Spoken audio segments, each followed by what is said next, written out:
Hi, I'm Kobie and this is Once Around with a Creative Creature by Necessity.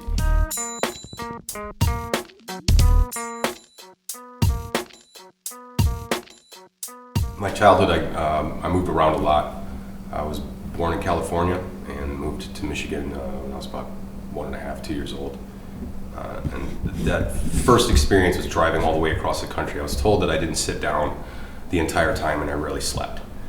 Even though I was an infant, I stood up the entire time looking out the windows, and I think that experience probably had a lot to do with the development of my creative side. You know, that for a road trip like that at such a young age, and I was enthralled by it. I think it did something up here.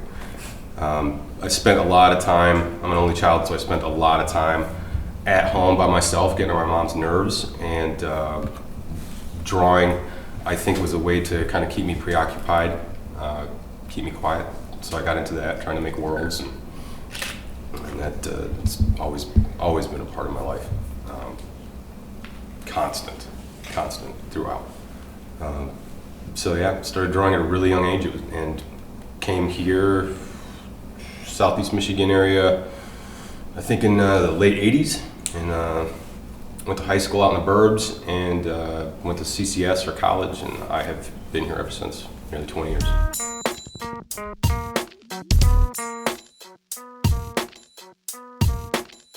I think the first thing I can remember being proud of drawing wasn't even necessarily a drawing.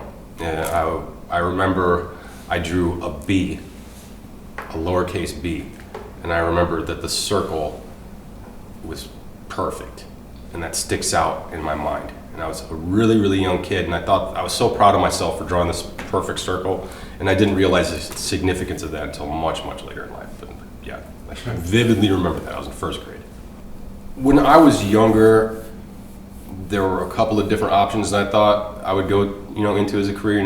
I think when people are kids, the sky's the limit, and our imaginations and our hopes are so active, and we don't have any restrictions whatsoever when we're fantasizing about what we could do or be. I thought I'd end up as a doctor, anesthesiologist, and scientist of some sort. I used to take everything in the house apart and put it back together. But as I got older, it became increasingly obvious that I was going to be an artist.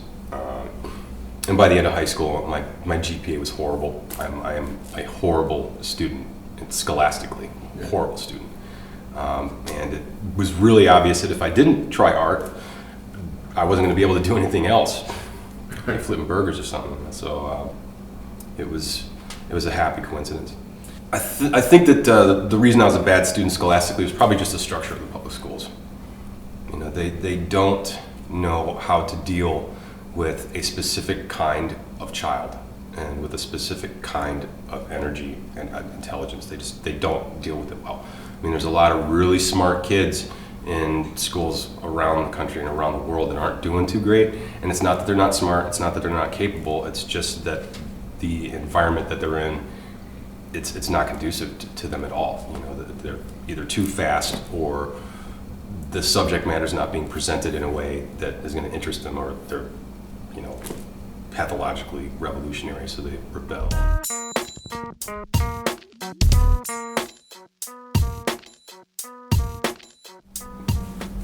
I think right now, for Detroit's art scene as a whole, is an extremely vital and important time, and I see so much energy going around, and so much positivity, and so much inspiration. So many people are so inspired. I think it's amazing. I mean, there's a couple of very key figures in the scene that I will not mention by name that are causing a lot of static with some of the people that are trying to come to our city and participate and help us grow. But that's pretty marginal. I'd say on the most part, the creative community here is really starting to see that we are on the cusp of something amazing, and a lot of us are starting to move in the same direction. It's kind of cool to see. There's something to be said about a local scene, being dissolved and weakened by the influx of fresh talent from around the world. There's something to be said about that, but I don't think that's what's happening here when we're getting new people coming here. And some of people's concerns in that avenue, I believe that it's just growing pains. You know, it's the first time that we've had this kind of attention, that we've had this kind of talent coming from around the world here, and being willing to participate on the levels that they are. So I think, and we're not used to that, you know, because we have been so sheltered and marginalized for so long. So I think it's just growing pains. I think it's awesome that they're coming. I think it's going to be good for all of us. Yeah, you know, people think it's like Beirut here, you know, that we got bombs going off and, you know, that we have to dodge bullets, you know, to get our coffee, you know, and the driving on the road. What was that movie with Steve Martin that took place in LA? Oh my gosh. I can't remember the name of it, but, you know, there was a whole skit where they were driving up in rush hour, people just shooting out the window and talking on their phone. It's like part of the commute is semi-automatic weapons being fired out. Yeah, you know, so people assume that about the city, but, you know, Detroit gets a bad rap. I have my suspicions why, which goes into the bias of mass and Western media, but any city has violence, any city has crime. The bigger the city, the more violence and more crime. And it's been that way since day one, and it's going to be that way on day omega, you know. Yeah.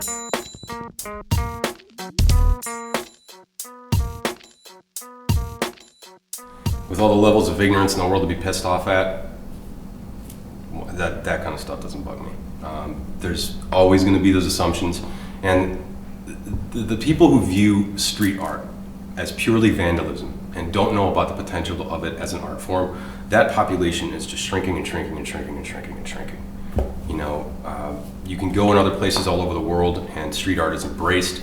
You know, whole cities in second and third world countries, they're like, hey, come on, man. And you see buildings and walls everywhere. In Europe, you go to South America, you see it. You know, it seems like there's little pockets of America that still haven't figured it out, but no, it doesn't bug me.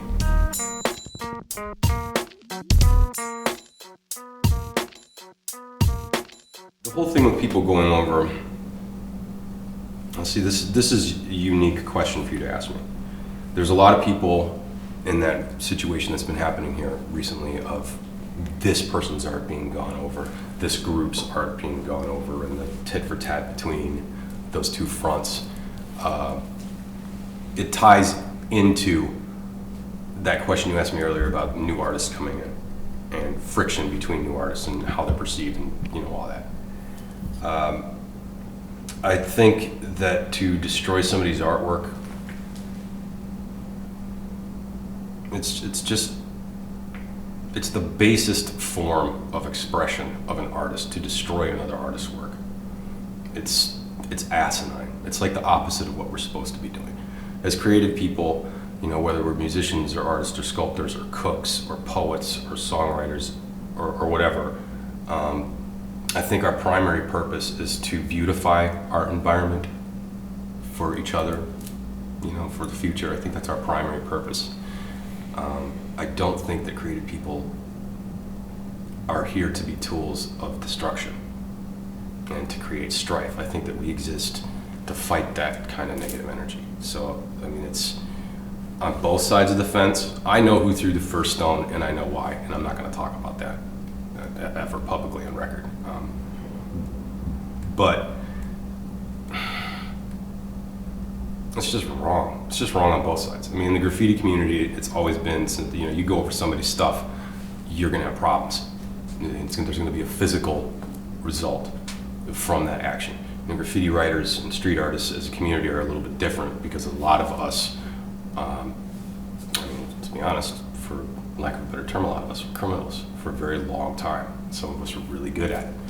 And so it's a little bit different. You know, if you're in a gallery show and you paintbrush over somebody's piece, it might not be a fist fight about it. It'll be in the newspaper, it'll be in the local art pages, but there might not be a fist fight or knife fight or gang fight or somebody can throw off a building or something like that. You know, graffiti writers are a little different. So there is that factor when, you know, street artists start going over each other's work. I think that recently it's making us all look bad.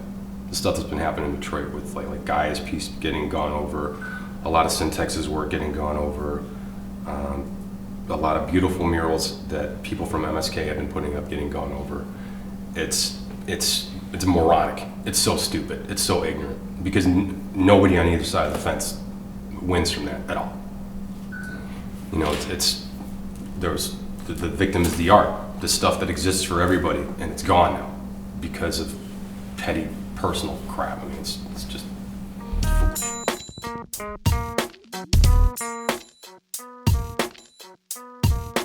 the whole thing with the Chimera being in the Super Bowl, and, you know, Chrysler, I'm pretty sure is using it for their Facebook avatar still. That was really surreal. That was really surreal. It was probably one of the most vindicating moments in my entire life, for sure.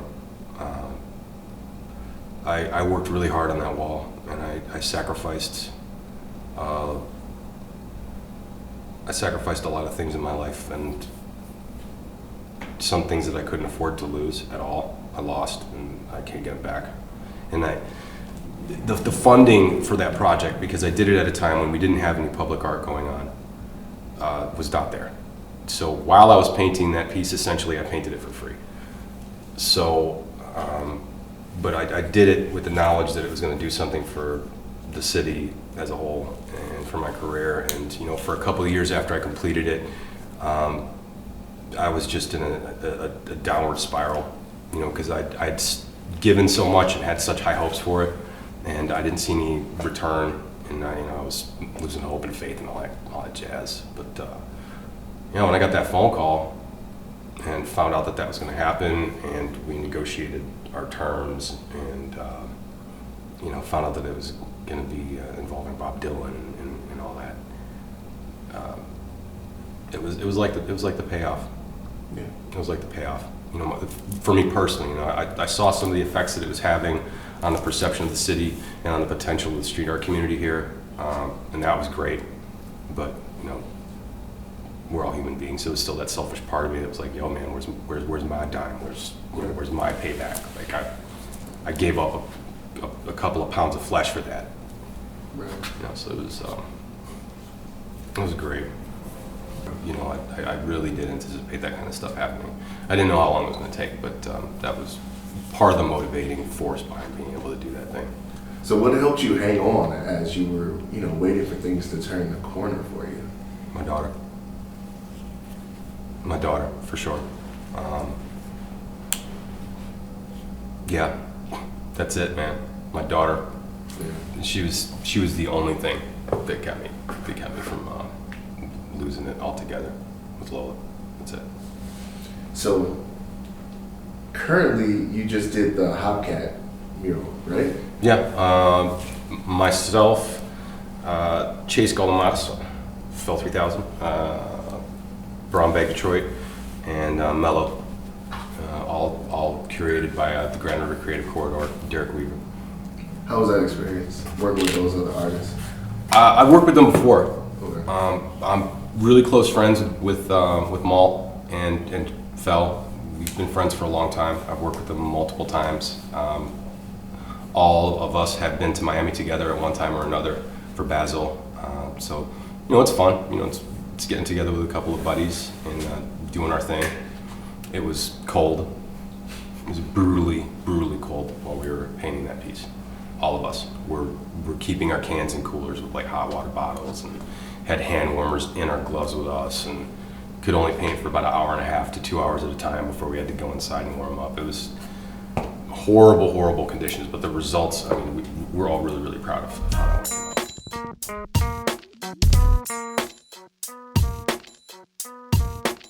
I hide things in my art because I was trained as an illustrator at CCS, so a lot of my work tends to be really literal. And I like to put things in there that are a little more conceptual, a little more interesting. You know, if I want to have something that might be part of a subversive message, and I want to slide it by, that's where I put it. You know, I'll hide it in there for people with eyes to see. You know, for thinkers, people who are actually looking at more than just out there that isn't doing that. There is my tag. My tag is hidden in there. You know, my graffiti name is in there. The word Detroit is in there, the word Detroit. Along his back and into his tail, it says Detroit style, but the word style is written so that it also says city, so it's Detroit city style. I think that's the only stuff I hit in that one that I'm going to talk about.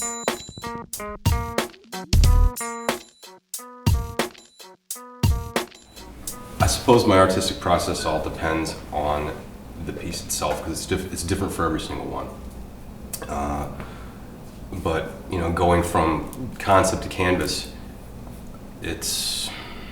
sometimes it involves a sketch process where I got to come up with a couple of different ideas and finally center on one. Other times it's just there. Like, I didn't sketch the Chimera. There was no development process to that image. It popped into my head less than 5 minutes after the meeting where they asked me to do that wall complete. And you know, so once the image comes in, then you figure out what your technique is going to be, and the process is different, you know, for every medium.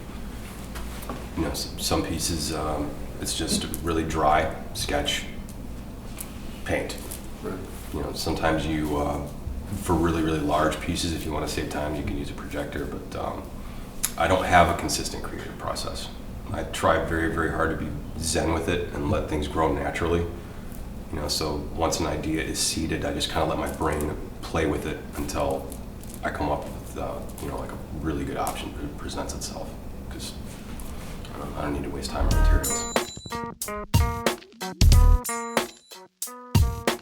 Sleep deprivation, because when you've been awake for a certain amount of time, your subconscious mind starts to be as active, if not more active, than your conscious, so you can be in a semi-dream state and paint straight from that pure place, and draw straight from that pure place.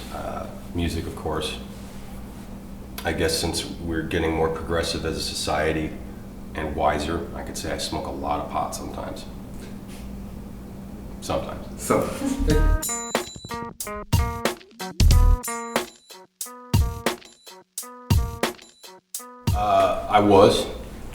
I was at one point. Whether or not I'm still functioning as a vandal or a graffiti artist, I don't know. I can neither confirm nor deny that. But when I was younger, yeah, I went out a lot.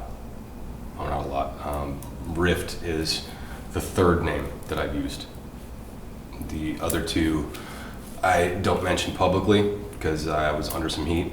I haven't been caught yet, not ever, in 25 years of practicing. There's a lot of questions that go along with that. How do we get to the high spots? However we can. And yeah, a lot of us are like ninjas. Those high places are called heaven spots because if you make a mistake, you're going to die. And it's like that. wow. It is like that. If you make a mistake, you're going to die. So, and heaven spots are great because as risky as they are, a lot of times when you're in a heaven spot, nobody knows you're up there. So you have time to actually do something, you know, substantial.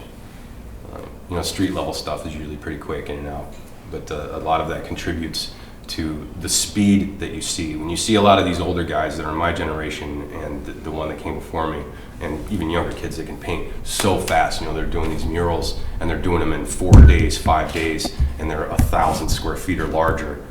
You know, those guys, they used to be street riders, and you can tell because of how fast they are.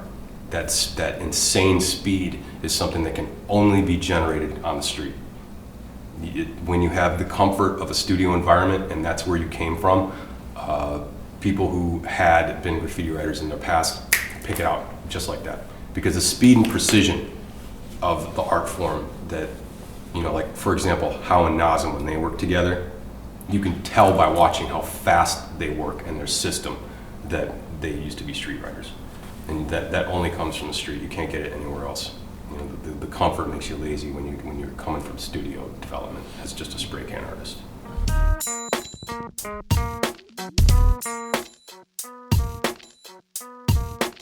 Yeah.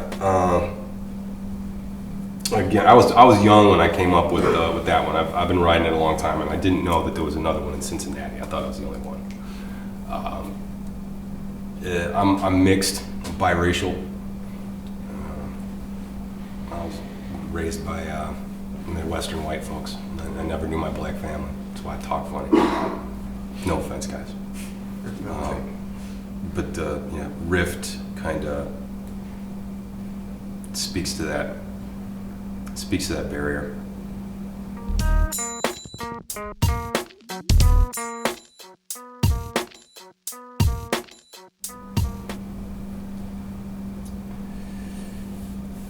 I think it's probably a tie. There's two that are immediately coming to mind, and in case I miss anybody who's was very important in my life, I'm sorry. It's still early, and this is a heavy question. But probably the two best pieces of advice I ever got, because it is a tie. First one was in 12th. I was 12. I was in 8th grade. It was the first serious art teacher that I had ever had, Ms. York at East Hills Middle School. I used to hang out with her at lunch because I was always drawing. I was the new kid and an outcast already, but she was always cool. So I hung out with her at lunch. We talked about probably some concepts that most 8th graders were talking about. And she wrote in my yearbook. Now I can see the sentence in my mind right now. Be a survivor. And I always come back to that. The fact that an adult respected me enough to say something that serious in an 8th grade yearbook, be a survivor, Kobie, no matter what. And that's always stuck with me. And, my dad, stepdad, only dad I've ever had, Jerome told me not to make excuses. I still make too many excuses on top of excuses. And that's probably one of my biggest problems. Is making excuses. And I think that people as a whole, humanity, have got way too comfortable making excuses. And it's messing us all up as a result. So those are probably the two best, don't make excuses and be a survivor. Plays into a lot of different arenas of life.